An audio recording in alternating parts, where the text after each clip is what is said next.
pa gyu tra shi pa tu che tempe trinle yar ngoda pelge drolor zambe ze parche pande lame shabla solvade Om Guru Vajradhara Sumati Munish Uta Vardhani Shri Bhadra Varsa Manya Sarva Siddhi Hum Hum Om Guru Vajradhara Sumati Munisha Sanek Uta Vardhani Shri Bhadra Varsa Manya Sarva Siddhi Hum Hum Om Guru Vajradhara Sumati Munisha Sanekar Uta Vardhani Shri Bhadra Varsa Manya Sarva Siddhi Hum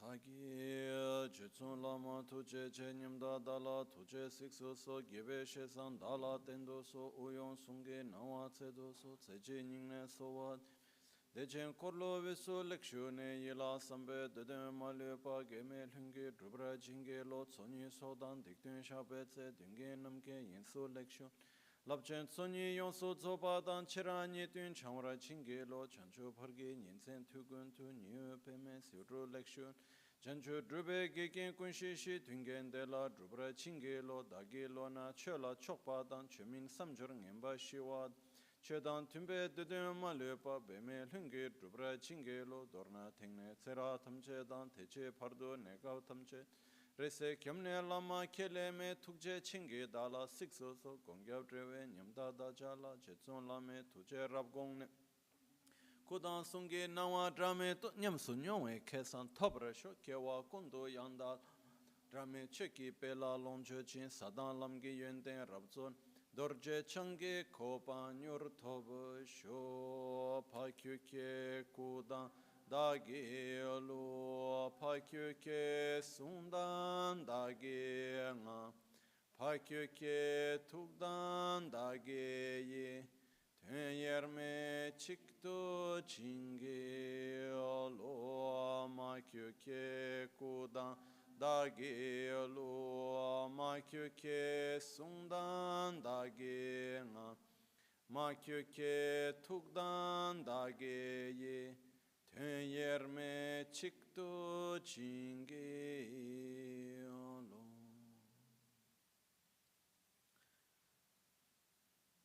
Om Muni Muni Mahamuni Shakyamuni Swaha Om Muni Muni Mahamuni Shakyamuni Swaha Om Muni Muni Mahamuni Shakyamuni Swaha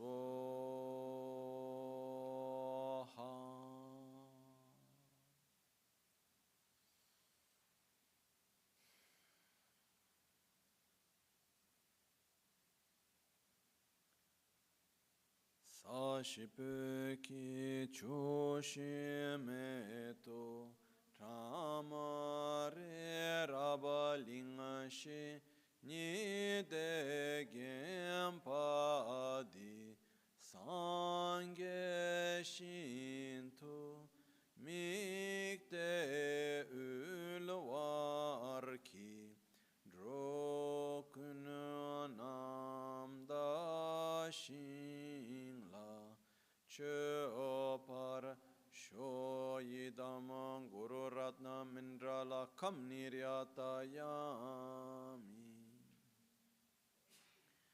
Sangye chedan tsoge chonam la chancho pardo dani kyapsu chi dagi jinso gibe sonam ki drola pinchira sangye drupar sho sangye chedan tsoge chonam la chancho pardo dani kyapsu chi dagi jinso gibe sonam ki drola pinchira sangye drupar sho sangye chedan tsoge chonam la chancho pardo dani kyapsu chi dagi chushe gibe sonam ki drola pinchira sangye drupar sho. In the Buddha, Dharma, and Sangha, I take refuge until enlightenment. With the practice of generosity and the other perfections, may I obtain Buddhahood for the benefit of all sentient beings. In the Buddha, Dharma, and Sangha, I take refuge until enlightenment through the practice of generosity and the other perfections. May I attain Buddhahood for the benefit of all sentient beings. Namo yal haye ke dan ludan jin ke rubunda da mi ke nam dan ruwa kun ke dranam chi tsampa tamche ke tu da gi che ten ta tamche ke tu da gi che ten ta.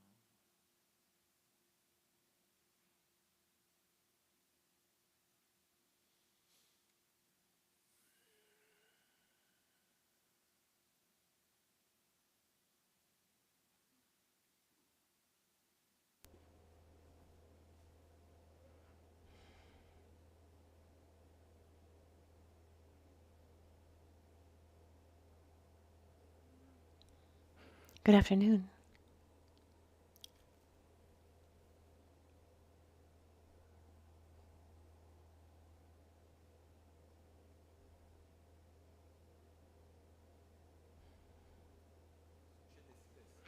It often happens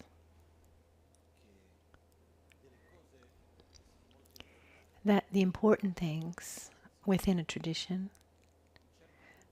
at a certain point, so that they don't get lost, to keep the importance of these things, rituals are created, ceremonies. It's transformed in something ritualistic. The danger is when the ritual that whose purpose is to connect us to something important becomes only a ritual, a ceremony that, and we forget the meaning behind it. For example, can be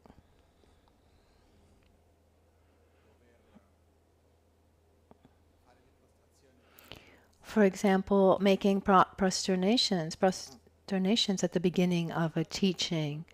There's actually a very deep meaning behind making prostrations, but then it becomes a habit, something ritualistic, and one does it because you have to do it, but that's not true. But it's interesting to see that the things that are given a certain importance, that becomes a ritual over the centuries, and when we're in front of these so-called ritualistic rituals, it's important to go beyond the ritual and ask ourselves, what's the purpose behind this? Why are we doing this? In the Buddhist tradition, in all Buddhist traditions, Tibetan, Theravada, Vajrayana, Zen, all Buddhist traditions, something that is common to all of these traditions is the taking of refuge. Something that comes from the time of Buddha. So what is it?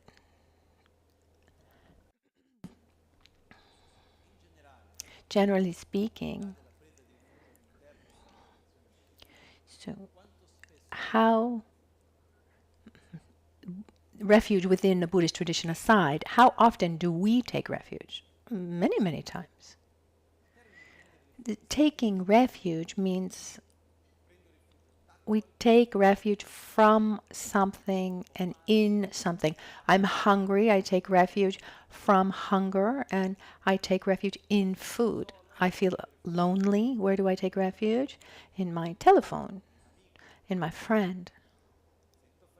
I feel cold, where do I take refuge? I take refuge in a cover. So the concept of taking refuge shows us there's something that's not going well, and I look to something else to help me get out of the state that's not going well. And that's the concept of refuge. This morning we talked about projecting our happiness, those traps, like trying to get only what we want, avoid what we don't want, and holding on to what we like. But this is normally what we take refuge in, to take away that inner state of malaise, suffering, dissatisfaction. We take refuge in material things. We take refuge in pleasures. We take refuge in image, in our image, in recognition and power, in being seen and being desired and being loved. Are you following? So this is a normal process. We're constantly taking refuge. The main difference is that Buddha says we need to understand better what we're taking refuge from and what can actually concede us a real refuge. Because if I have difficulty, and I ask you, but you don't have the means to help me, then asking help to you isn't very useful. For example,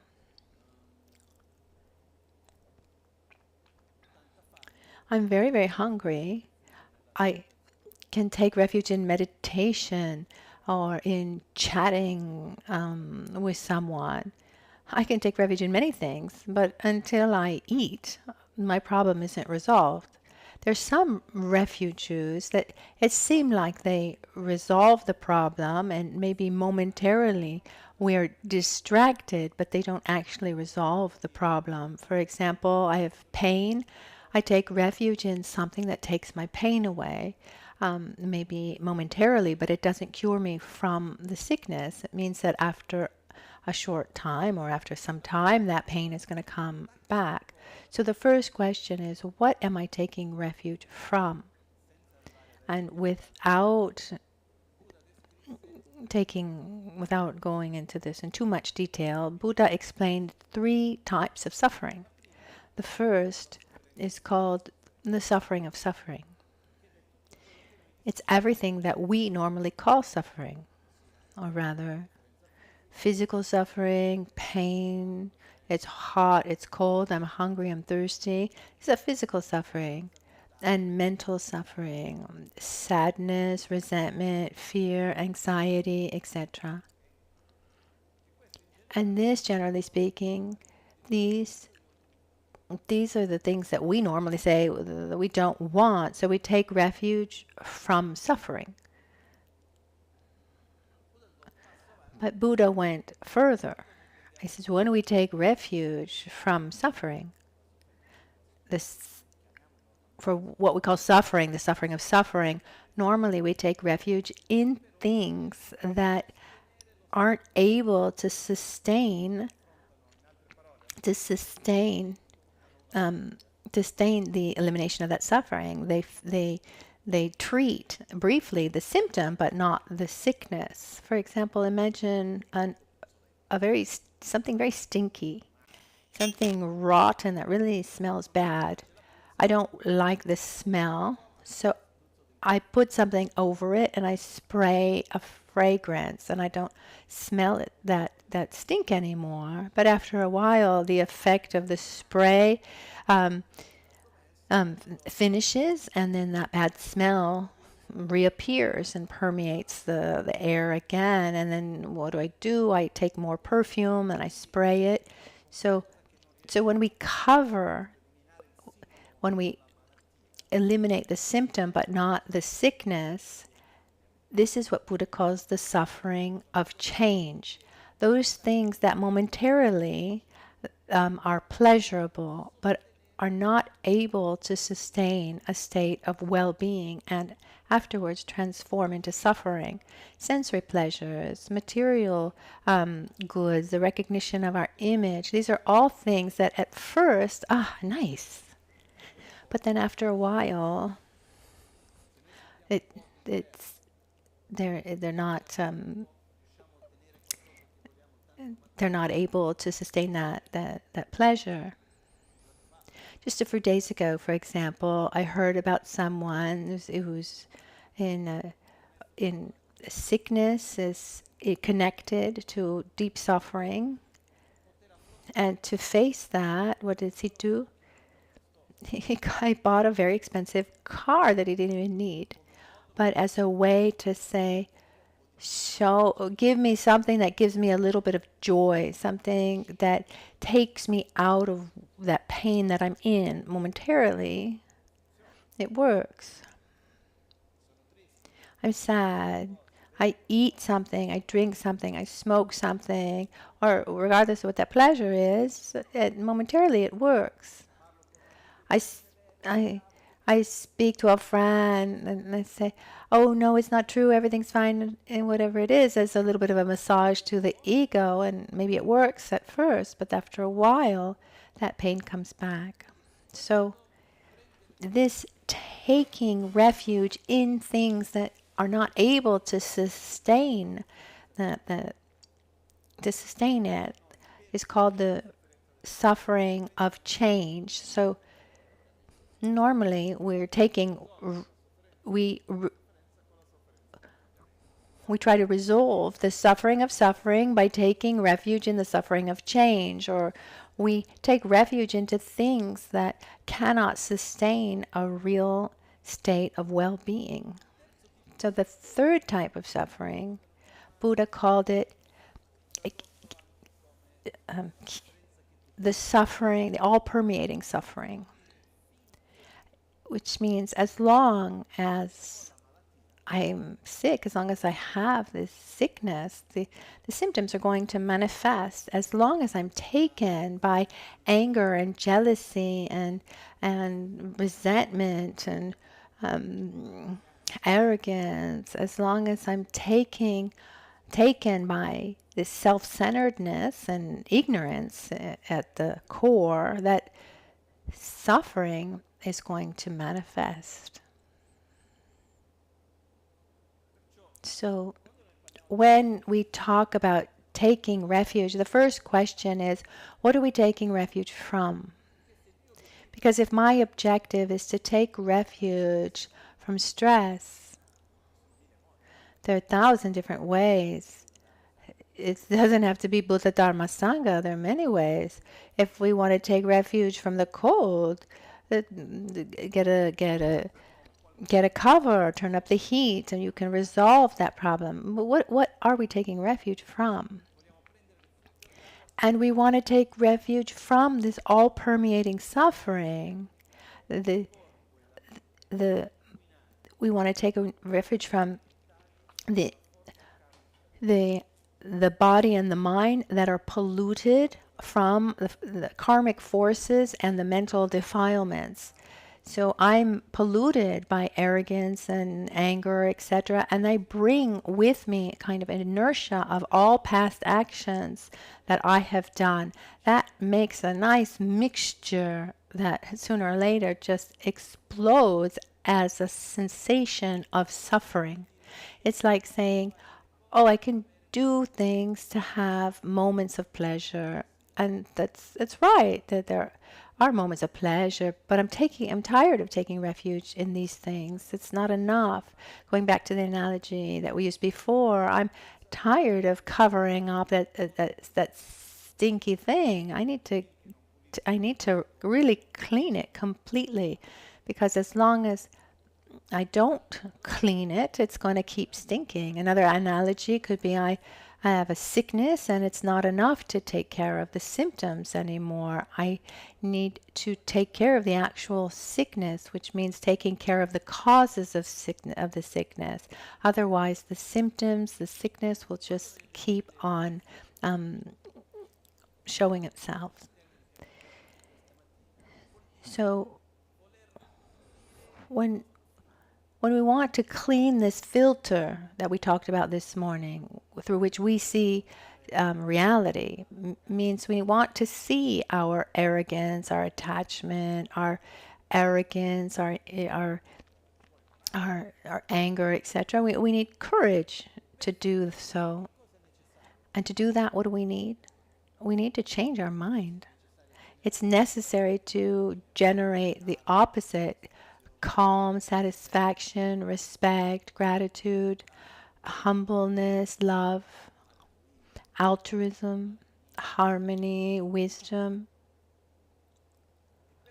And to do this, we need help. Help is in two different aspects. We need a methodology, and we also need he or she who supports us along this path, this methodology. If we take the analogy of a sickness, I don't want to just eliminate the symptom, but I want to really be freed. I'll cure this sickness. But someone needs to show me. I need to see the treatment, and I need someone who's going to help me along this path of treatment. When Buddha reached enlightenment, the first words he said were,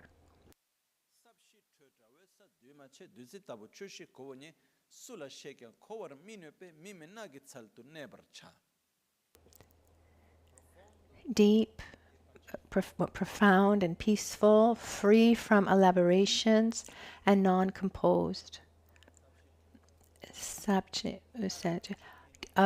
Of clear light and non-composed, a nectar, such a nectar I have found, and to whomever I explain it, he won't be able to understand it, so I will remain here alone in the forest meditating. 49 days later, 7 weeks later, Buddha received a request.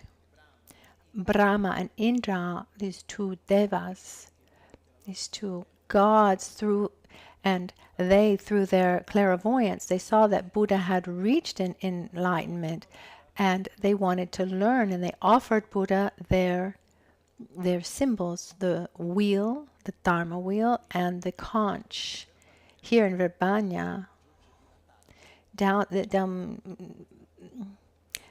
by the lake, there's Villa Taranto, and now in the springtime, it's absolutely beautiful. There in Villa Taranto, at a certain point, you go up, and there's a statue of Indra that was offered. I don't remember the ambassador of India. And he has the conch, and then looking straight ahead from the statue, you can see the temple. And when Lama Ganchen was there, he said, "Wow, this is really very auspicious." So there's, in the town of Intra, there's Indra, and looking towards the temple. And he thought that was very auspicious. And so Buddha accepted to share. And he then saw his first disciples. Because before he reached enlightenment, he had 5 disciples while he was practicing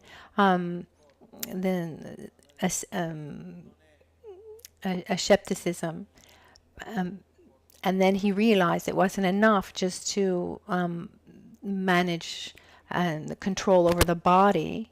And then he started. He left that path, and his disciples left him, said, "Oh, you're not strong enough for this path." But then he reached enlightenment, and when he was near Sarnath, he was near Varanasi in Sarnath, in Deer Park, it's called. And that's where he met these first 5 disciples, and they saw him. They saw that he had changed, that he was had a particular sensitivity, and they asked, "How is it that you've changed so much?" And at that point, he gave the teachings on the 4 Noble Truths. Suffering, as we just saw, the 3 types of suffering, the cause of suffering, mental defilements and karma, and that it's possible to get out of suffering, and the path one needs to follow to get out of suffering. And it's from that meeting, if you see here at the entrance there, above the temple, there's a big dharma wheel and 2 deer. That is to recall those teaching in Deer Park in Sarnath. And in the deer, you see there's male and female deer, to show that the teachings are for everyone, men and women, and also to show that the teachings of Buddha are for everyone, not only human beings. There's this kind of equality among sentient beings, and the male and the female represent also the male and female, not just male and female energy, but also wisdom and compassion. And then the Dharma wheel, you have the nucleus, you have the 3 parts. One is wisdom, and then you have the rays that show the concentration. So the nucleus is the wisdom, the rays are the concentration, and the outside wheel that holds it all together. Imagine a bicycle wheel. You have the nucleus, the rays, and the outside wheel, which represents morality, our ability to do what is beneficial, and our ability to abandon what is detrimental. So without morality, we have no concentration. Without concentration, we cannot reach wisdom. And all of Buddha's teachings can be categorized in these 3 superior trainings. So Buddha's teachings gave these 3 teachings: training in loving ourselves with morality, training in the development of deep concentration of samadhi, and also the training in wisdom, in a view that's coherent with reality. So we have the nucleus, the spokes of the wheel, and the outside rim. So Dharma is what Buddha taught first to his disciples, and then little by little he shared with others. And for 40 years he taught. Different people came, and to each person he explained in a different way. And this created many traditions afterwards. When he left his body, his disciples came together and they said, "Oh, Buddha told me this. No, Buddha told me that." And who's right? So that's where 4 main traditions were created at the time: Vaibhasika, Sautantrika, Chittamatra, and the Madhyamika. The first is divided into 18 because there were 18 different places where Buddha taught. Then the teachings were similar but a little bit different. They said, "Well, Buddha told me this." "No, Buddha told me that." So which should I follow? So each one need to see for himself. And this is for me one of the great the richness of Buddhism. He actually gave teachings that are seemingly contradictory. For example, in 3 different moments, he explained that reality is external and real, solid, and there are all the details that explain reality is made up of external atoms that appear to the eyes. It's really quite scientific and technical, but he talks about a solid external reality. And then in another time, he taught in a different context where he said, everything exists within the mind. Nothing exists independently from the mind. And then so, does it exist or does it not exist? It seemed contradictory. And then at a certain point, in the third moment, he said, it's not that it is or that it's not. In the sense, external reality exists, but it doesn't exist independently from the internal reality. And that internal reality can't exist without that external reality. Anyway, this is the so-called middle way. So Buddha gave even seemingly contradictory teachings, because each one is like a step of a ladder, of a staircase. If I say that everything exists only in the mind without first showing you how things exist externally on a material level, then there's the risk of falling into nihilism, where things exist only in the mind. Instead, if I say everything exists exclusively in the mind, then maybe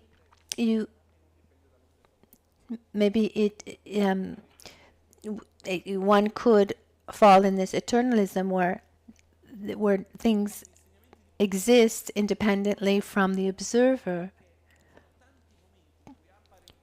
But there showed us, there's many moments that are apparently contradictory, but they're really like these steps to a staircase that take us to one final destination where we want to go. So Dharma is this mythology, these teachings, this path, actually, that Buddha transmitted.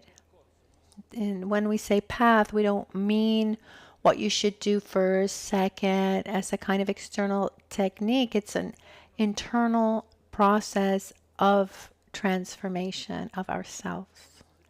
When we use the term path, it's a state of consciousness. It's not something external.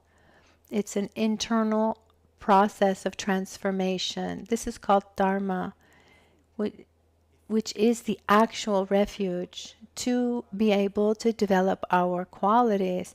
So what did Buddha do? He took his own experience, his knowledge, and he shared it with others, saying, if you want to get here, then you need to do this, that, and the other. And this is called Dharma. So to get out of that inner state of all-permeating suffering, get out of general suffering, we need to develop antidotes, generosity, patience, joy. And how can we do that? And here is where the practice comes. We love ourselves. We love others. We have a coherent view of reality. This is Dharma. This is called the Dharma. So the actual refuge is the Dharma. So what am I taking refuge from? From all-permeating suffering. In other words, from what we call samsara, this cycle of suffering in which we live. What are we taking refuge in? We're taking refuge in the Dharma. But for me to be able to take refuge in the Dharma, someone needs to transmit it to me. So I take refuge in the Buddha.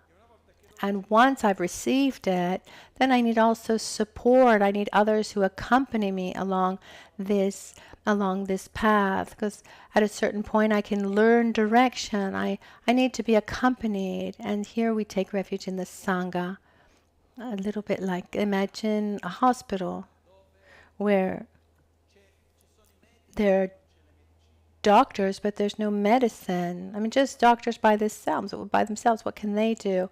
Maybe something, but not too much. Unfortunately, there's situations in the middle of wars where there are doctors without medicine. They're very limited. Imagine what happens to a hospital with the medicine but without the doctors?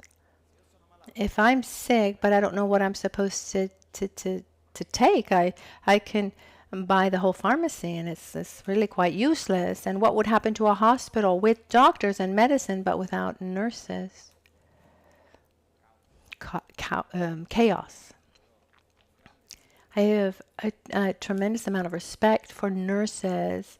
The times that I've been to hospitals and I've observed them, and in my opinion, the ones that are just keeping it all working are the nurses, without taking away any respect or gratitude for the doctors. But those, we have the doctors who give a direction, but those who really keep the walls up are the nurses, and there are others who have other important roles, but the nurses are very important. So following this analogy, the doctor is the guru who gives the teachings, and the medicine is our practice. It's the taking the medicine.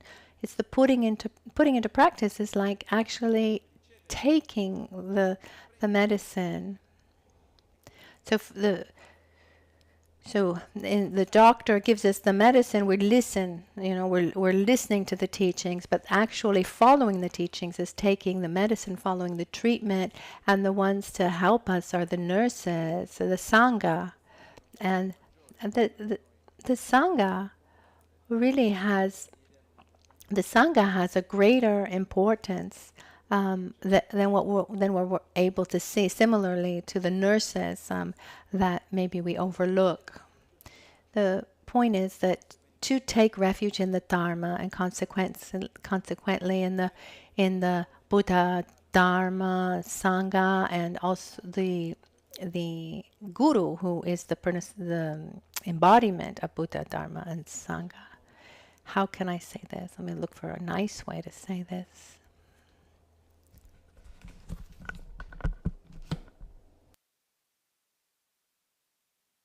Fa molta fatica a prendere rifugio nel Dharma. When we take refuge in the... So when I take...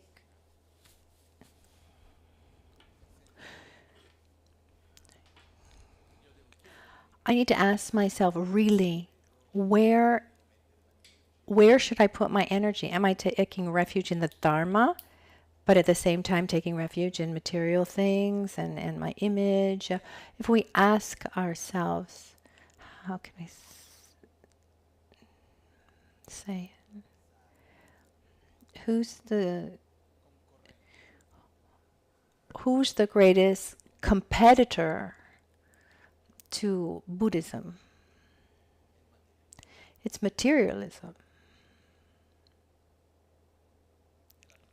It's the view where we project our happiness on wealth, on sensory pleasures, on recognition, etc., etc. So no matter how much I say, oh, I take refuge in Buddha, Dharma, and Sangha, I have so much faith, the masters of the lineage, etc., and I do a million mantras.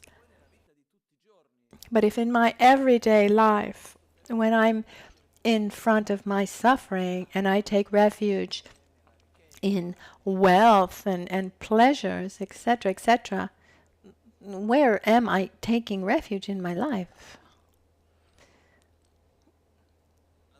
So the question is, where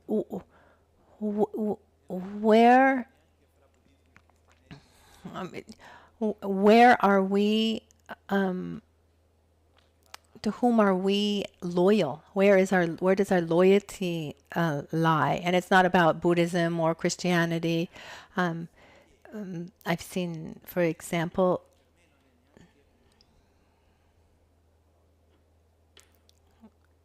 loyalty. Okay. I've seen many other religions, like in Christianity, it's not a competitor. It's a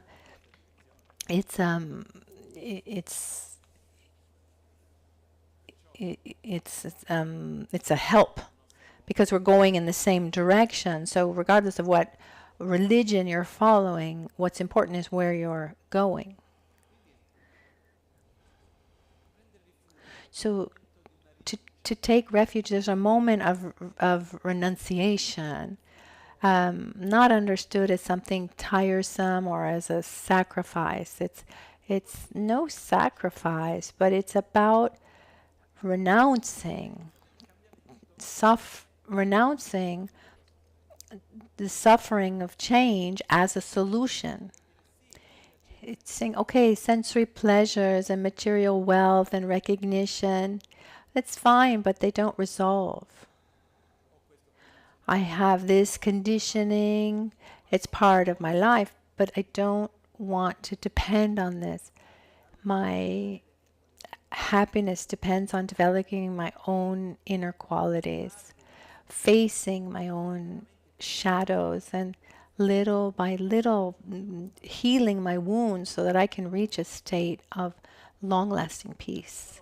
In other words, the taking of refuge comes from a falling in love of inner peace and seeing that the path to reach that inner peace, Buddha showed me this, and I want to follow it. And here there's someone who can guide me. Luckily, there are many different types of traditions and many different techniques because we're different. As Satisha said here, represented to my right, this the largest of images here, Atisha Dimpankara, not the only one, but one of the most important masters who brought Buddhism to Tibet. In an important text, he said, follow with enthusiasm. He said, respect all traditions, spiritual traditions, and follow with enthusiasm the one that you prefer. So our inner path of development of love and patience and coherent, inner coherence, etc., it needs to be sincere.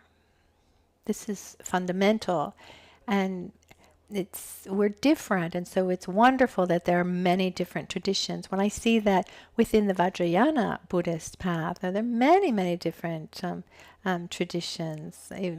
Within the Vajrayana, within the Galupa tradition, there are many different lineages and different approaches. And when I see different approaches, I say, well, that's not for me, but it doesn't mean that it's wrong. I'm absolutely convinced that the tradition to which I belong, that comes from Lama Tsongkhapa, the Gelupa tradition, comes that these teachings and the traditions from Lama Ganchen Rinpoche, the Nalso teachings, I have no doubt whatsoever that the tradition of Lama Ganchen is the absolute best for me. The Gelupa tradition is the best for me.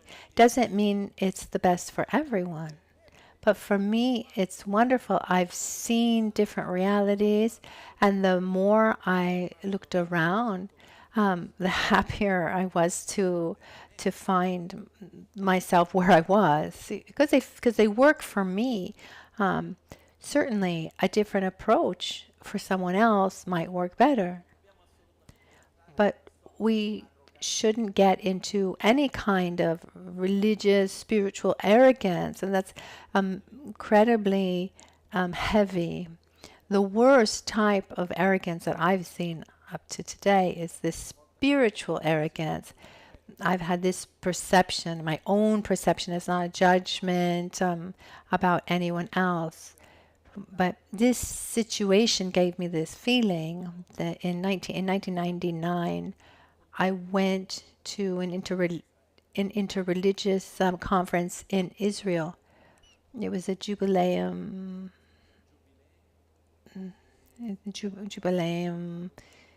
and it was on the lake of the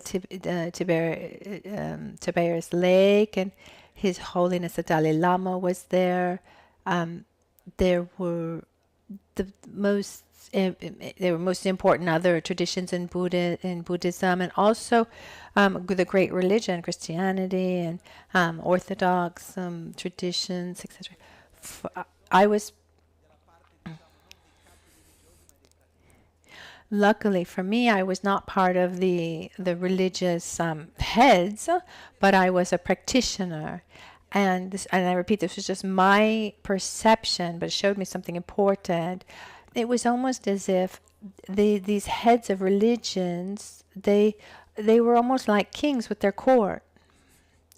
So each each one had a different religious symbolism. Each one was dressed differently, had their different rituals, but there was this inability to look at each other in the eyes and say we're all part of spiritual path. And at that moment, I felt like, no, no, no, no. My way is not better than yours. It's better for me, but maybe it's not better for you. And we need to always come back to what we have in common. Because if we don't remember what we have in common, then we lose sight of it, even ourselves. And at a certain point, being Buddhist becomes more important than following Buddha's teachings, or being Buddhist instead of developing love and compassion and wisdom. I don't want anyone to be Buddhist. I want everyone to have more love, more generosity, more wisdom, more altruism. And if we find the path and dedicating ourselves as Buddhists, following Buddha's teachings, is wonderful, but that's not the objective. That's a means. Buddha said when you pass from one riverbank to another and you've used any kind of boat, or when you get to the other end of the river, you don't need that boat anymore, and you should even less look at others and see what kind of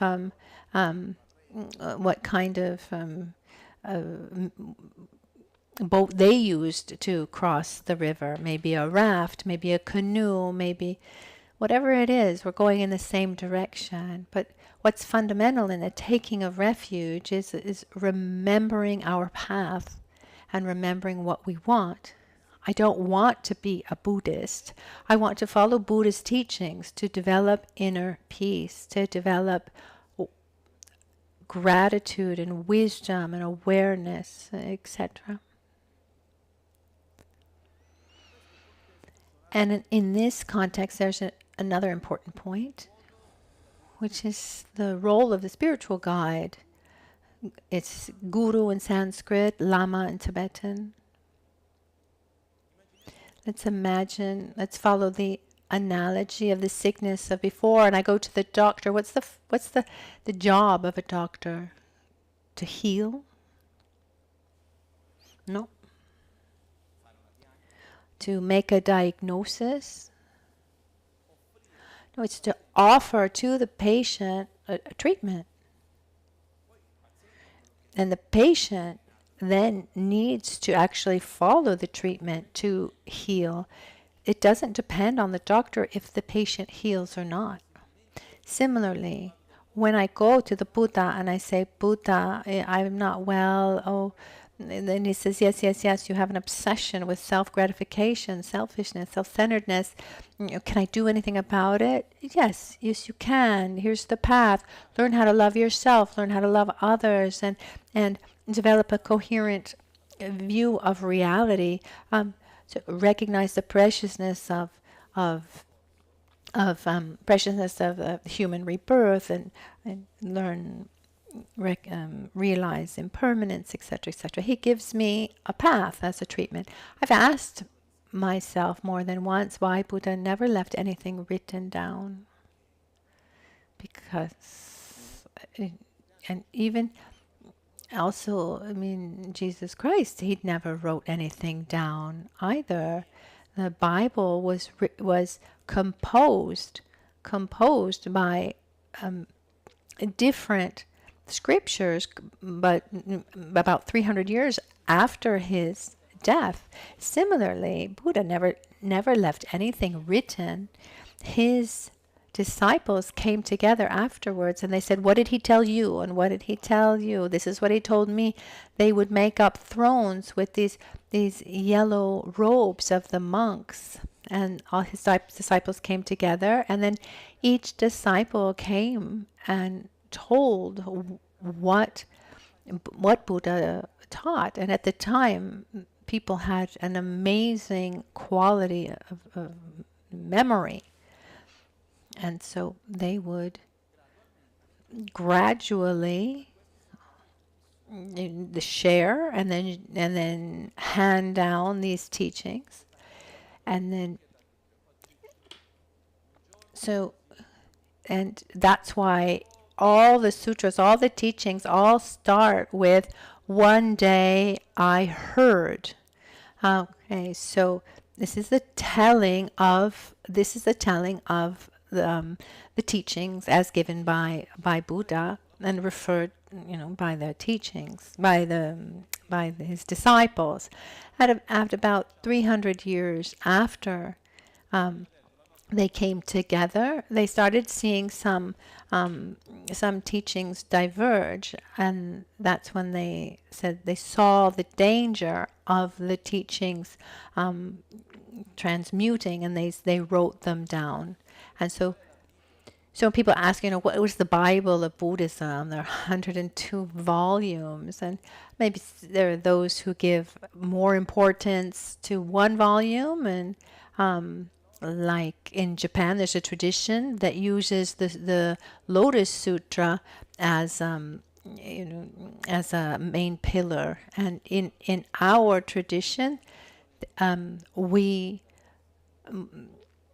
highlight the importance of the sutra, the perfection of wisdom. But that's not easy, because there are three different versions. There's the essential version in just a few verses called the Heart Sutra, but then there's also the sutra of the 8,000 verses, and then there's the sutra, the perfection of wisdom, in 100,000 verses.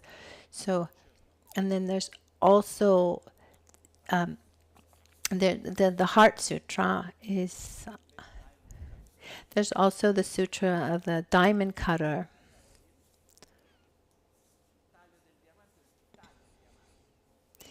So the Diamond Cutter Sutra. It's a little bit longer.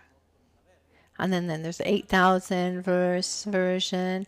But the truth is that most of us, I don't know everyone, but let's say almost everyone, if we were to take the essential version or the middle length version or the longer version, the longer it is, the more difficult it is to understand the essence. That's why it's said that Buddha's teachings are a little bit like the sun. It's wide and vast, and the rays of the sun go everywhere.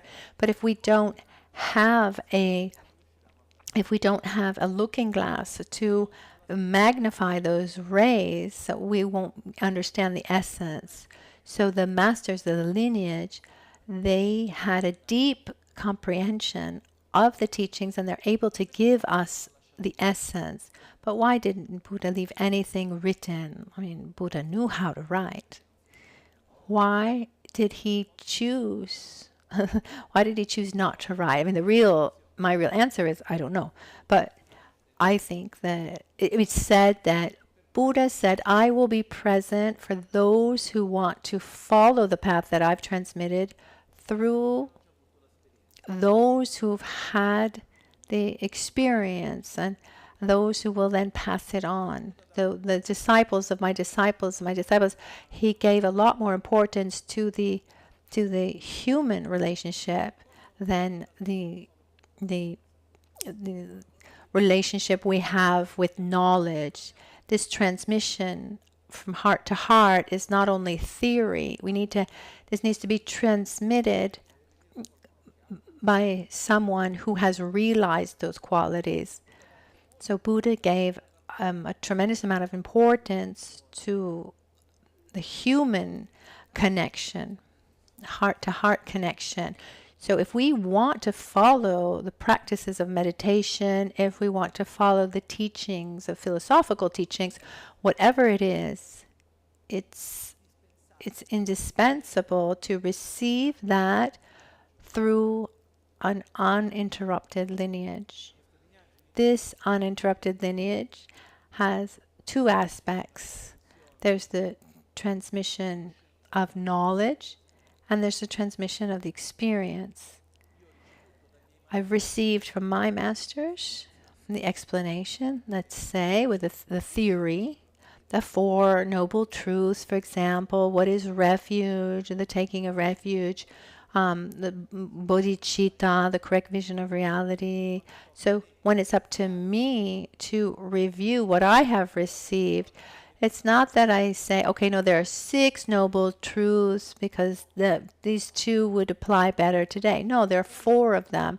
I've received 4, and I'm going to transmit 4. Bodhicitta, I transmit in the same way, etc., etc. There's a coherence in the content. The form can be adapted. And then there's a transmission that needs to come together with that. It's the transmission of experience, because to be able to transmit something, at the very least, I need to understand it.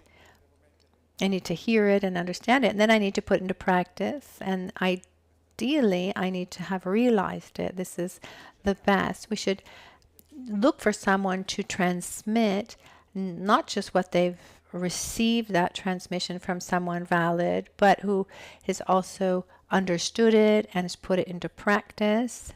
And then if even better, if that person has realized those teachings. So that uninterrupted lineage is one of the most important aspects. That if there's something I can be very proud about, is the line of transmission from which I have received these teachings.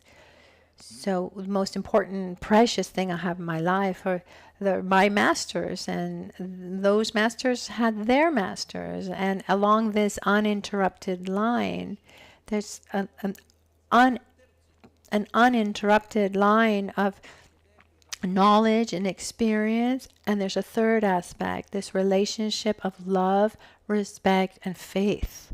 I have total faith and love. Love, trust, and faith in my masters, in Lama Michel Rinpoche. Lama Michel Rinpoche had a deep, deep relationship, a deep sense of trust with his masters. And this goes all the way back to Buddha Shakyamuni. That's what we mean by uninterrupted lineage. What is transmitted is the knowledge, but from master to master, we have this trust. At the basis of Buddha's teaching, there's trust and faith. The only reason why Buddha transmitted what he did is because he believed that it was possible to transmit it and for those who received it to realize these teachings. So this trust is transmitted in an uninterrupted way, and I've received it, and I'm transmitting it to you. So when we take refuge in the Guru, not in the sense of the person, but in the function of the Guru. The Guru is not a title, it's a function. In other words, I mean, these are errors that come, even the name Lama is not a title. Guru is not a title, it's a function. So I can be a Lama of someone and not be a Lama of someone else. I'm the spiritual guide of someone, and I can be the spiritual guide of one and not be the guide of someone else. I'm a Lama for some and not a Lama for others. It's not that someone becomes a Lama and has a title of Lama and is Lama for everyone. This is a wrong understanding. A little bit like a doctor. Aside from the fact that someone has a degree in medicine, but um, one becomes a doctor once one helps get better from a sickness, not just with the degree. So the moment of refuge is when we entrust ourselves to a spiritual guide, when we entrust ourselves to a spiritual path, and we see clearly what we're taking refuge from. So there is this aspect of renouncing to suffering and the causes of sufferings, and renouncing to these illusory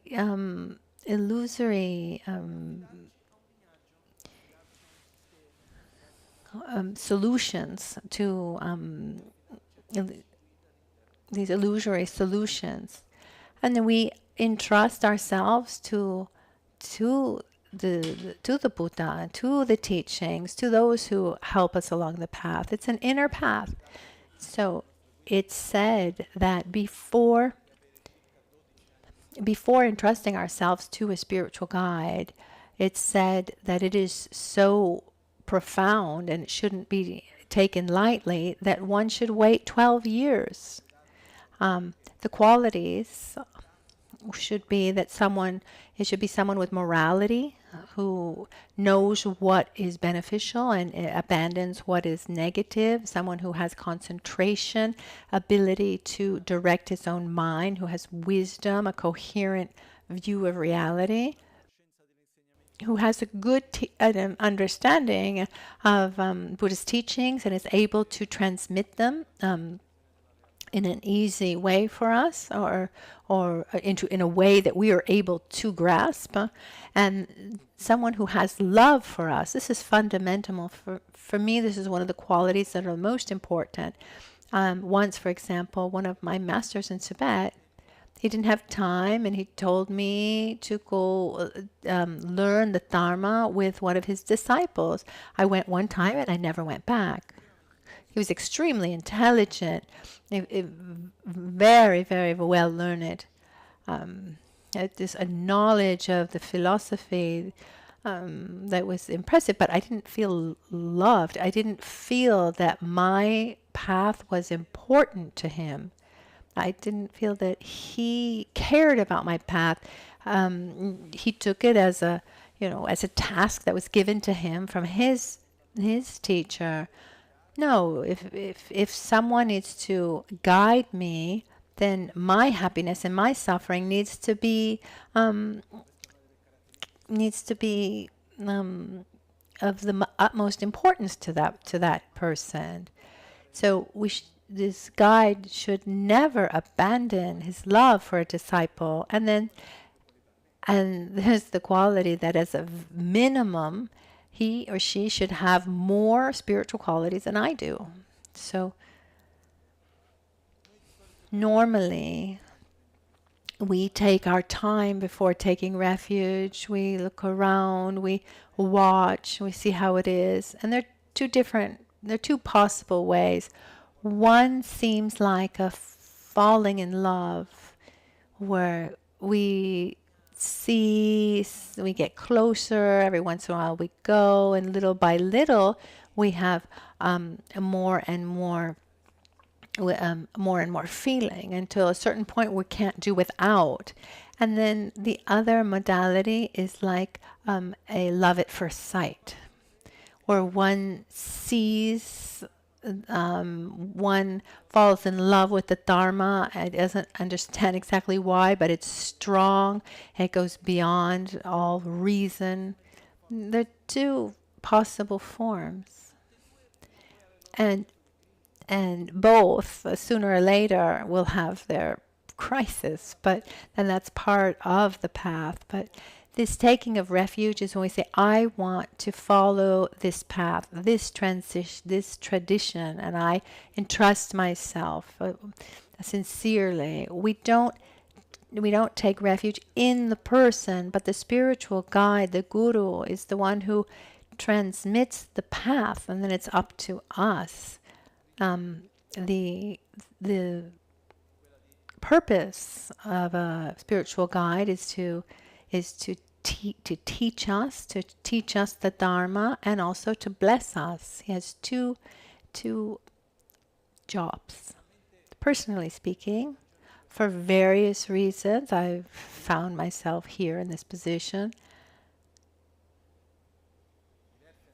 A few years ago in Brazil, people asked me to formalize the taking of refuge. I told Lama Ganchen, no, let's leave it. And he said, no, you have to do it.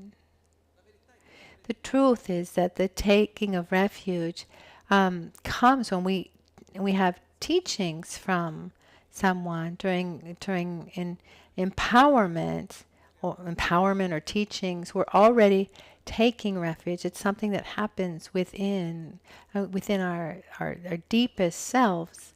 And then there's a moment where we realize that, we formalize it. So normally comes where it's not something thought out or structured. It's when we receive teachings, we see that works for us, and we feel loved. We feel this mutual trust. That means that refuge is there, is present, and then we can, as we're going to do now, we can formalize it.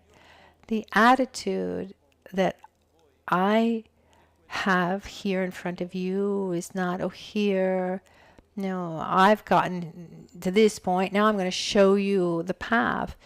No, sincerely speaking, I'm walking this path. I've had other past lives I don't remember, but I can talk about this one because this is the one I remember. I don't remember every aspect, but I can talk about this life. Sometimes I think I don't even remember this life very well. How can I imagine my past lives? But so I've had an enormous opportunity in this lifetime. I've received so much. And the Dharma is the most important thing by far. And along this path, I'm following this inner process myself. And I'm not here to say I've already arrived. Now I'm going to show you what you need to do. No, I extend my hand and we can walk together. So I say to you, I'm walking. If you'd like to walk with me, let's hold out our hands and help each other. With knowledge, experience, and blessings, everything that I have, I'm very happy to put it all to make it available to everyone. The last visit to Brazil, someone asked to create a moment to thank everyone who's upholding the teachings, and they asked if I could give special teachings to these people, those who really are the great sponsors or who are helping the center. And I said no. And they asked why, and I said because I don't have special teachings, for the very few. No, I mean this is how I am. I was even yelled at once from one of my masters. They said, don't make everything too easy. Don't make everything easy for everyone, because if you give everything that is already chewed up and digested, then people aren't going to appreciate it. But instead, for me, the things that were difficult and things that really took great effort to understand, if I'm able to then share that already with my insight, that brings me a tremendous amount of joy. So at the base of this path, I ask each one of you sincerity, love, respect, trust, the same that I am offering to you. I trust and I have faith. I mean, the only reason why I'm here giving teachings or in this moment is because I trust, I have trust in each person to be able to put into practice these teachings. It's the same trust that my masters had of me. And then you have the trust that you have is the trust in the Dharma. So we need trust and sincerity. We need love. Love in the sense wanting everyone's well-being. This is fundamental. Respect.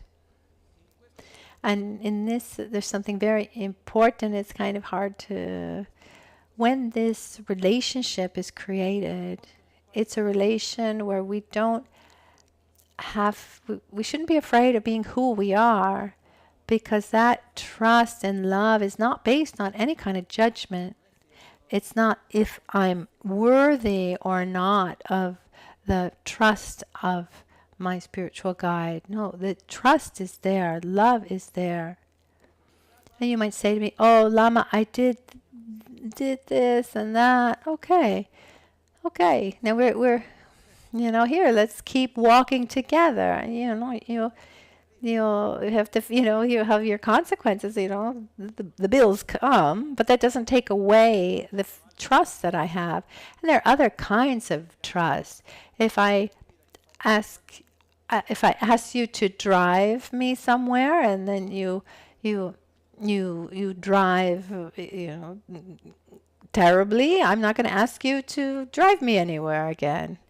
But this trust we're talking about is different. I mean, the same trust that I've had towards my masters, the trust that I have in the Dharma, the trust that I've had in the Sangha, I'm sharing that with you. I'm showing you that the refuge is possible. It's not the ceremony. The ceremony is just to remember. It's a moment to reflect and remember on what we're taking refuge from. This all pervasive suffering. We're taking refuge from wanting to get away from this self-centeredness, and taking refuge in altruism. We take refuge also because in this world we want to be part of the solution and not part of the problem. And there's a path that we're following, and it's not the only one that exists, but it's the one that we've chosen. Like a friend who says, if you make wells, when you make lots of holes to make a well and find water, once you find the water, you don't need to then keep making holes. Use that water to drink or to water. So, and it's not because I found water here and you found water over there. So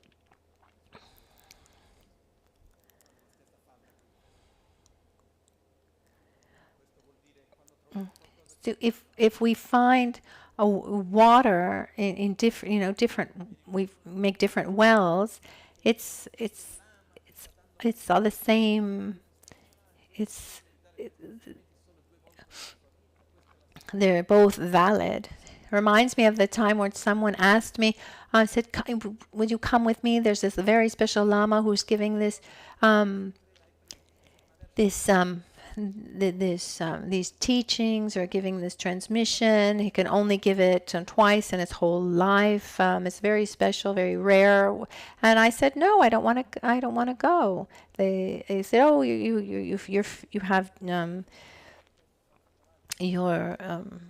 have like a judgment or something against this teacher. I said, no, I'm not able to chew what I've been given. Which I find absolutely perfect. Why should I go and look for something else? And then, of course, if I'm looking for something, I'll go out and find it. But if sometimes people come to me and say, Lama, can I go and receive teachings from this other tradition, this other master? Of course, absolutely. Lama Ganchen often used to say, go. What you find beneficial, take, and what is not beneficial, you can just leave it there. And another point, just to clarify, the taking of refuge you can take refuge from more than one teacher. When we're at the beginning of our path, the future masters we have, the better it is. Because at the beginning, the tendency is to take refuge in the spiritual guide, and the Dharma comes later. And the more I'm able to take refuge in the Dharma, in the path, in the process, then at that point, the more masters we have, the better it is. I have masters who've taught me specifics of meditation, others who've shown me one point of the path in a non-formal way, which was fundamental, and I have profound respect for everyone. There's not a number, a limit of masters that we can have. But before we formally entrust ourselves to a spiritual guide, we need to make sure that trust is reciprocal, that trust, that faith is reciprocal. Personally speaking, when I'm in front of someone as a spiritual guide, I just don't trust titles. You can have infinite titles. You can be the holder of this, and you can be the greatest titles, and no offense at all towards the Dalai Lama, who is actually one of my teachers. No, we need to find someone that we can trust, someone that touches our heart, someone that we can relate to. Even when we talk about the manifestation of a Buddha that is the most beneficial to us, the most marvelous among all holy beings. It wouldn't be a body of light that I can't really even see. It's when he manifests in a form that I can interact with. So if Buddha came to us in a body of light, or in flesh and bones, close to my culture, which one can I connect to better between these two? The one close to me. So I can be in front of people who have great qualities, but if I'm not able to feel them, connect to them, if I'm not able to generate what's called a karmic connection, then it's just not for me. Doesn't mean it's not a good master. It could be a marvelous person, but we need to be careful. And sometimes when we in a more institutionalized context, we can also institutionalize the relationship between master and disciple, because he has this title or that title, when instead I'm absolutely convinced it's like this. The only real hierarchy in Buddhism is the relationship between the master and the disciple. Who is my master? There's a hierarchy. Someone can be everything, but if he's not my master, there's just that relationship doesn't exist. So we need to look for more people who follow us based on faith and love and coherence. And this is one of the aspects that are the most important for me. I think this is quite clear.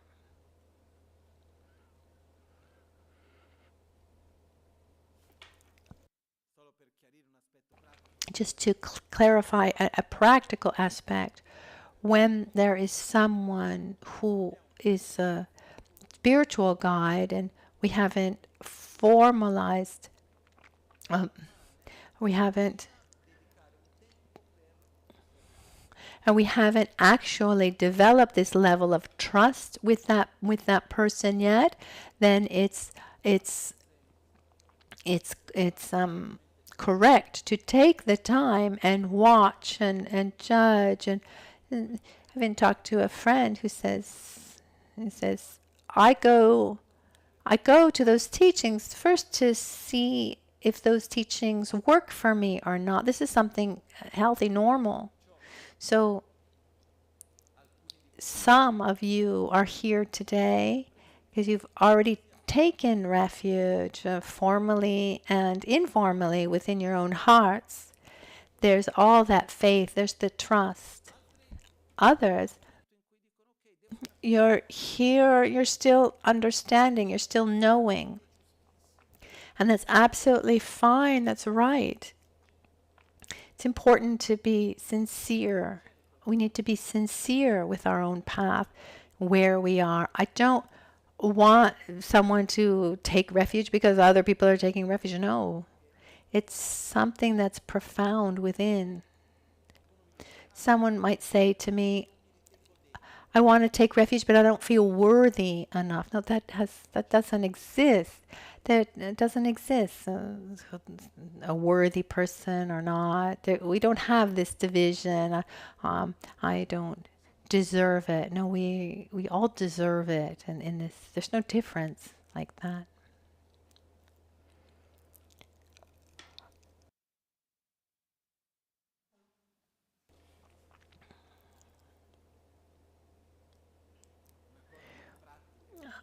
So another practical aspect, I take advantage to say it, there are different ways to help and guide along the spiritual path. I've known masters who chose to guide very few people in a very deep level. Well, there's one master, Lama Michel Rinpoche, who was also a great friend of Lama Ganchen, a great healer. Anyone who met him, who knew him, they would talk about him and say he was actually very, very special. Very special. So much respect for Lama Michel Rinpoche. He had very, very few disciples, and most of them didn't even know each other, like one another. And he would give appointments, and with a little bit of a gap of time in between the appointments, so that one would leave, and before the other one arrived. Once Lama Ganchen went to him, Lama Ganchen Rinpoche went with a group of people, and for some reason they ended up wasting the time, losing 45 minutes before arriving, and Lama Ganchen Rinpoche said, no, only because it's you are you staying. Instead, he was very fiscal with his timing, and so he also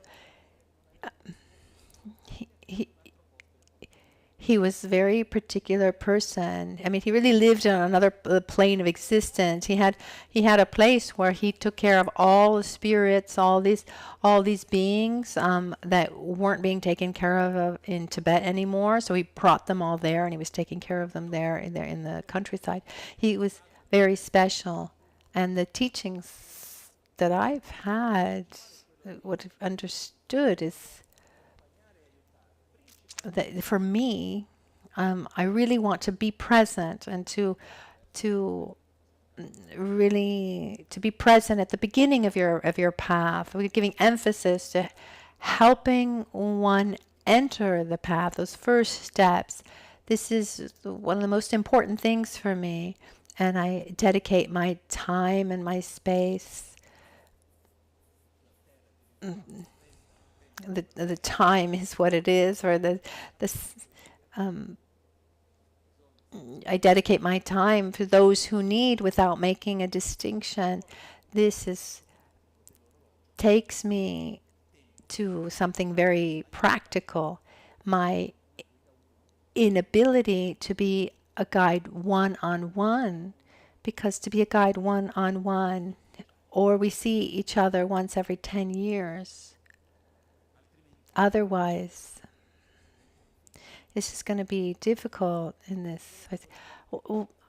I want to take advantage. I normally don't talk about this. So what I can offer to you, what I offer during the teachings, there's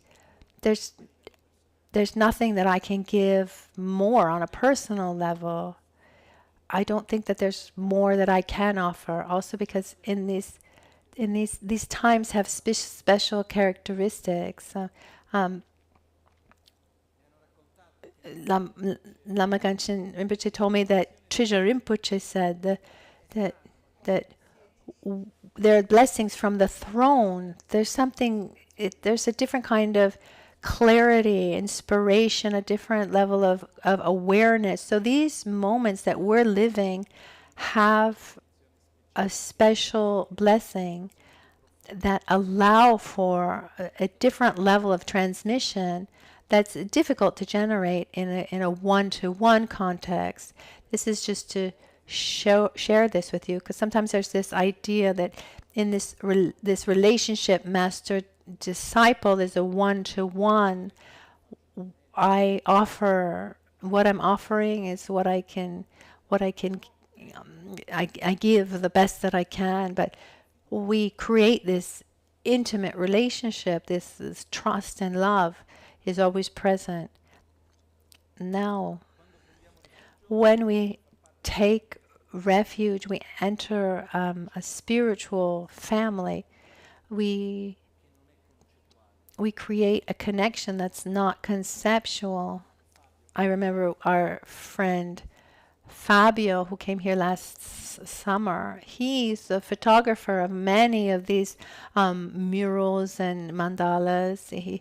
He's a Brazilian photographer, a long-time disciple. I was going to Tibet and I asked him if he wanted to come. I left him there for 10 days by himself without speaking a word of English and much less Tibetan, but he managed, and here we are.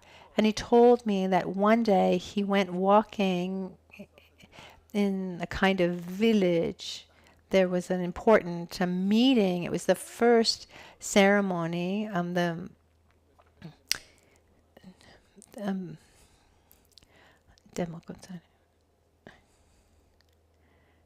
So it was the recognition of the reincarnation of the very important Demogonsa Rinpoche, and those who came to participate were at least 80,000 people. It was just an ocean of tents, nomads. You couldn't see anything but tents and people. And at a certain point, he went walking among these tents, and he came.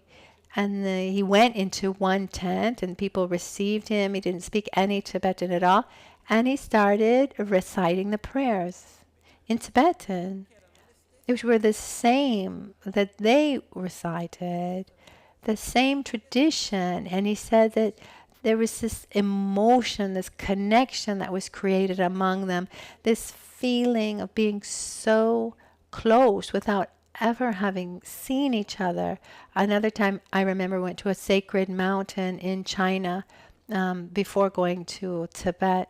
There were 3 friends from the Tashi Lumpo monastery, but four Western people who were there together.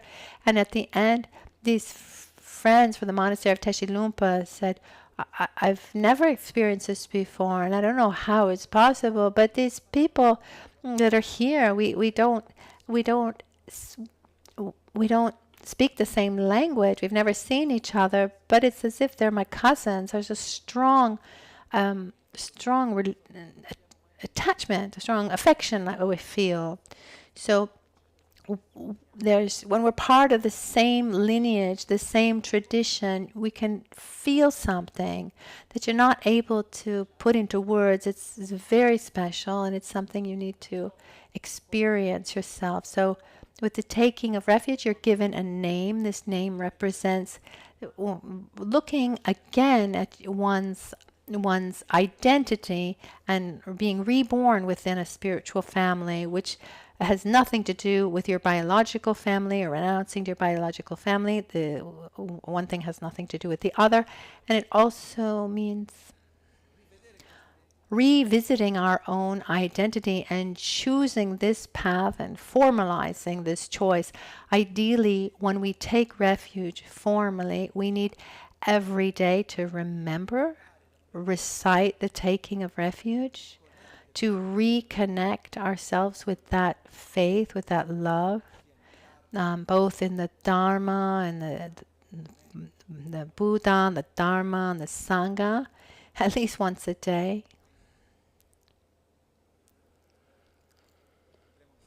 And we can spend hours and hours and hours talking more about this, but I think we've been able to explain it well enough. As I said before, anyone who has already taken refuge and want to reformalize it,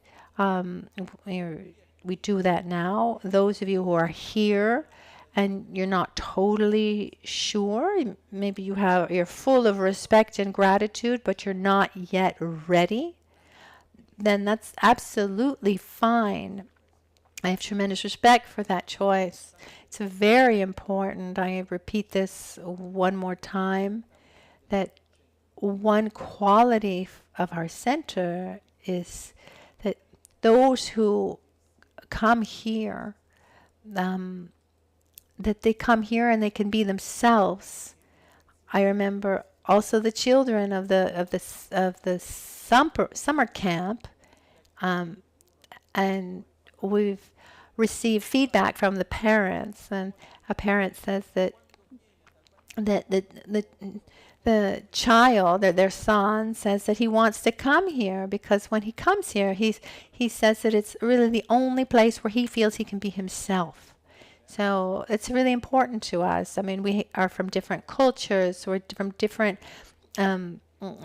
political backgrounds, different social, cultural backgrounds, but we all are ourselves. We shouldn't be trying to be what we're not. I mean, we all want to become something that we're not yet, which is wonderful. That's along our path. I think it's clear what I'm trying to say. So now enough talking. Let's formalize the taking of refuge. Let's follow tradition. And to do that, given that it's a request that you're making, so those of you who would like to take refuge or renew a refuge, you can stand up and make 3 prostrations as a sign of request.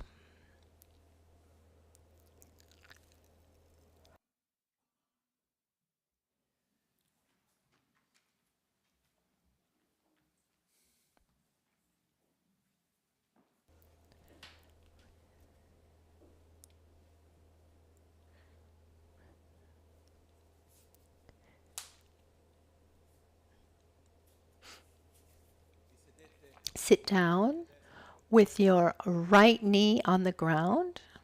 I'll show you the correct position. So you're sitting on your right leg and the left knee is raised. If this is uncomfortable and you need to sit in a chair, there's no problem at all. This is the posture of making request with your hands in the your hands united in the mudra of the prayer mudra of making requests. We generate the awareness of this present moment. We visualize that at my head there's my root guru, Lama Michel Rinpoche, and above him is Kyabchen Dorje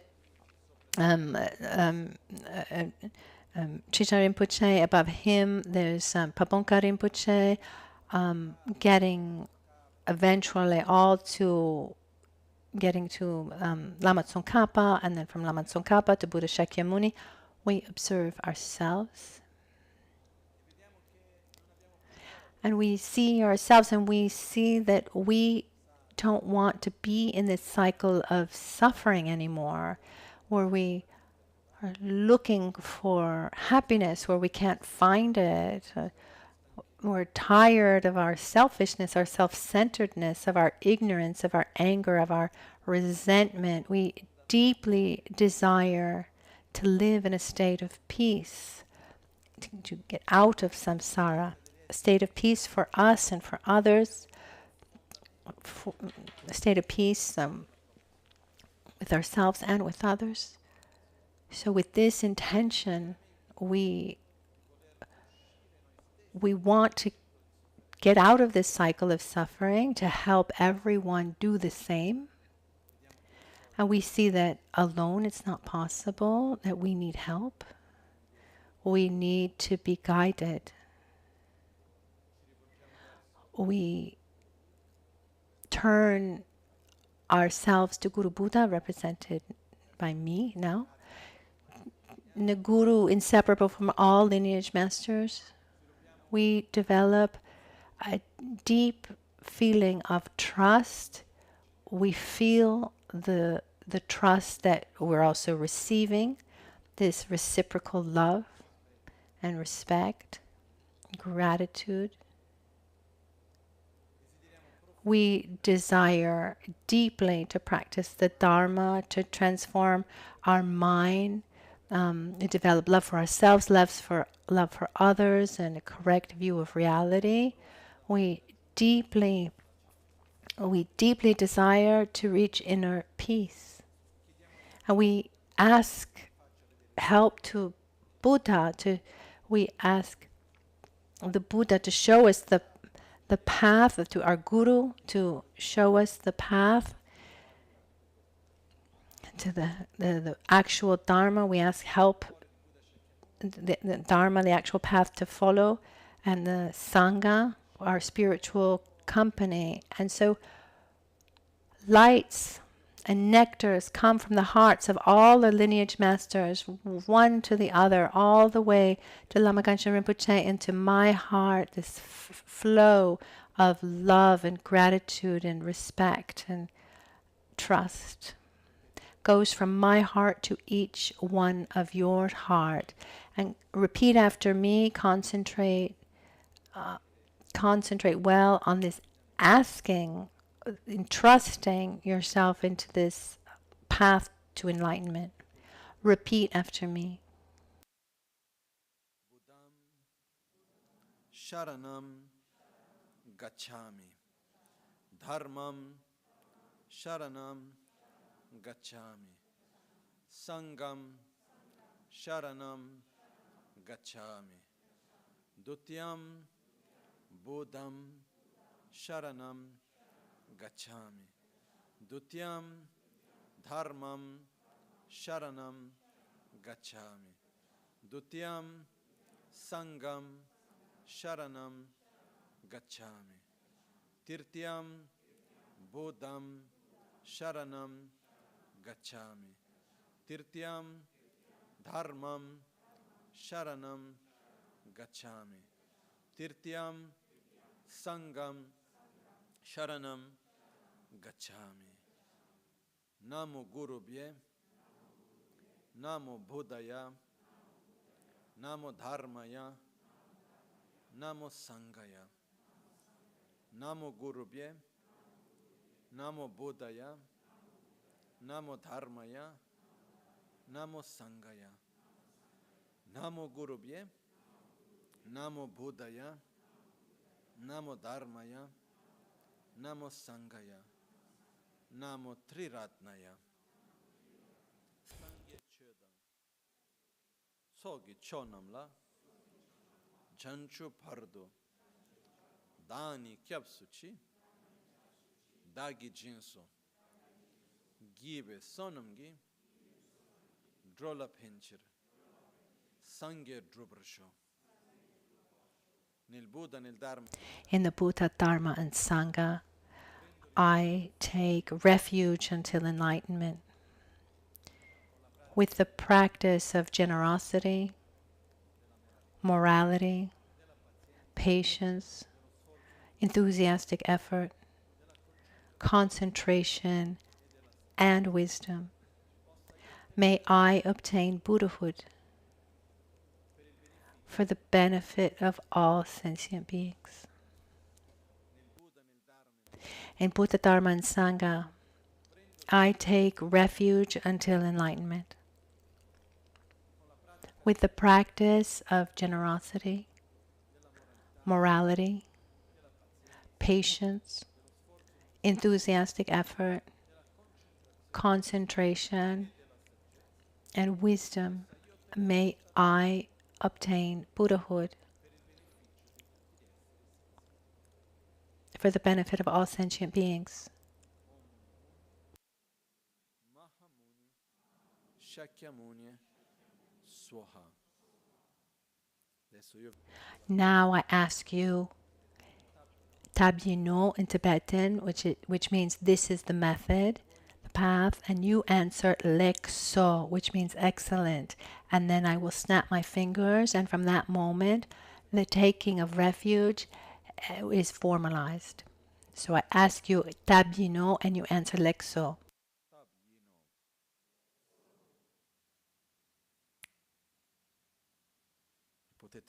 Now you can sit normally.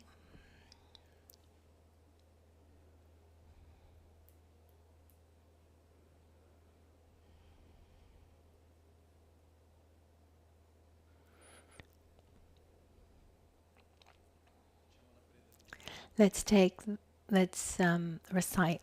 Let's take refuge together. We visualize that each master of the lineage, one absorbs into the next, until we get to Lama Michel Rinpoche, that enters into my crown and then sits joyously at my heart. As we recite the taking of refuge, from my 5 chakras, light rays emanate white, red, blue, yellow, and green in color that absorb into your respective chakras, conceding refuge, purifying our negativities, revitalizing our qualities, and bringing the blessings of the lineage. Let's recite together.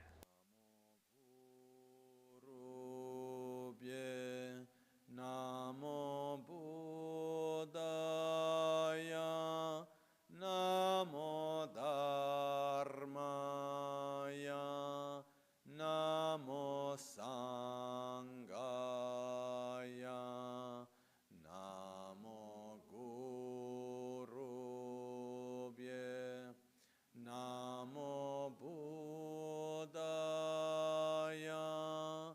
Namo Dharmaya, Namo Sangaya, Namo Gurubhye, Namo Buddhaya, Namo Dharmaya, Namo Sangaya, Namo Triratnaya.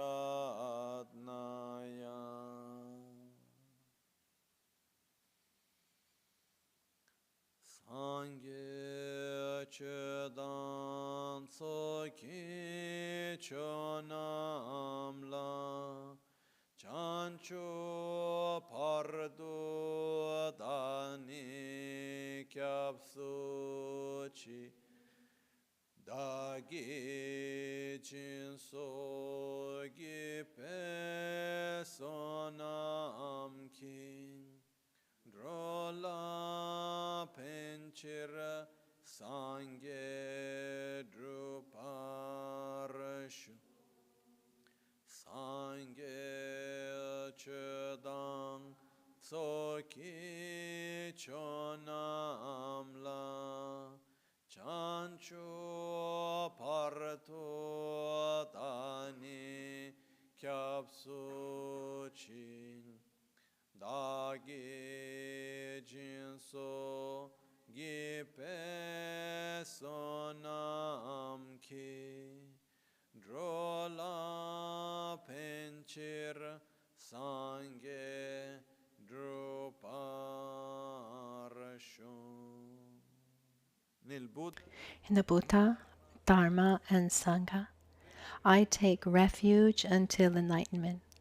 With the practice of generosity and the other perfections, may I obtain Buddhahood for the benefit of all sentient beings.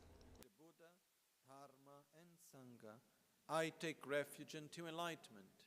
Through the practice of generosity and the other perfections, may I attain Buddhahood for the benefit of all sentient beings.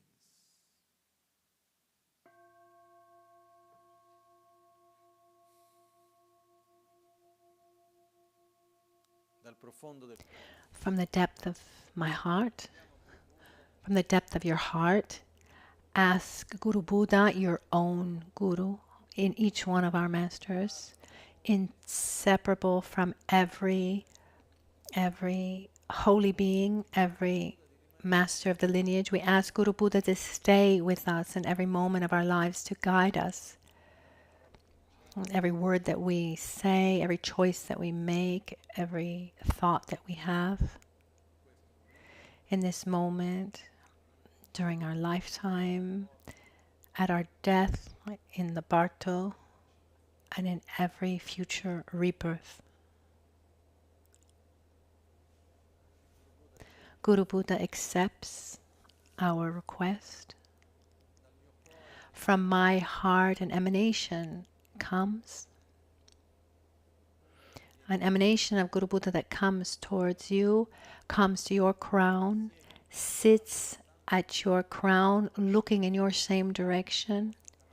Your central channel opens, and Guru Buddha descends joyously and sits at an 8-petaled lotus flower at your heart chakra.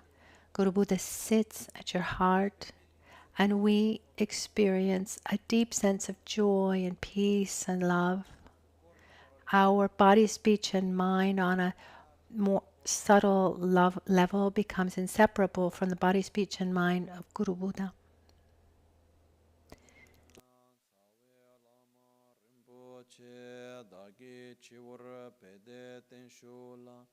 Kadrin chembo gone jesonte kuson tuge ngodro tsedo so panden tsawe lama rimboche dagi drimbra pede tenshula kadrin chembo gone jesonte chodan tumo ngodro tsado sol panden tsawe lama rimboche dagi ningar pede tenshula Kadin chimbo gone jesonte chanchubo ningbo pardo tempar shu pakyuke kudan dagelu pakyuke sundan dage nga pakyuke tukdan dage yi ten yerme chiktu chingi lo makyuke kudan dage lo makyuke sundan dage nga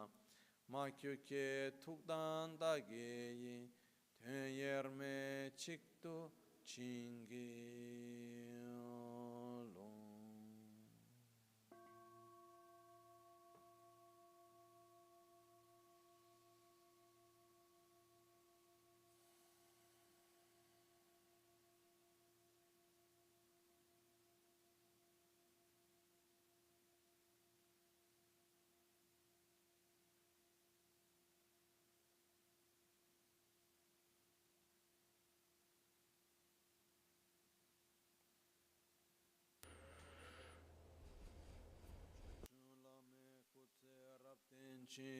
Namkara chinle chokchur ge pada losan tempe drume sasumgi drove munsel takto ne gyur chi kewa kuntu yanda lama dan rame cheki pela longche ching sadan lamge yunte rabzo ne dorje change kopang nyur tobe sho nimo dele tsendele nime kuyan delek shing Ninsen takto delek pe kuncho sumki chingi lop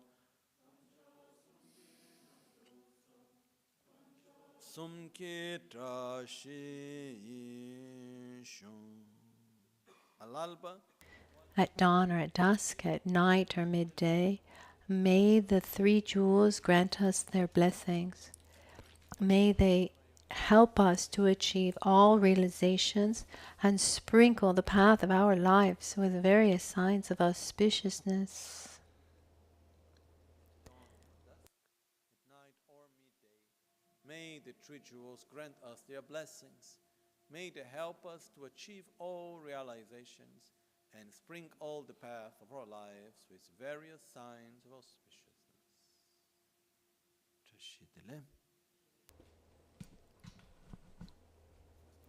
In this way, we conclude the taking of refuge. This visualization that I described before, it's something that you can do daily, if you'd like, which is has to do also. I mean, it's like the very beginning of self-healing that has to do with Oma Guru Buddha Siddhi Hum. And as Lama Ganshin Rinpoche would say often, we see you sometimes, see you all the time, see you every time. Because for two people to be close is that their mind and their heart, they go in the same direction. That's what makes them close. So those who've taken refuge for the first time, now you will be given your name. Those who have taken refuge in previously, if you'd like to come and offer a kata,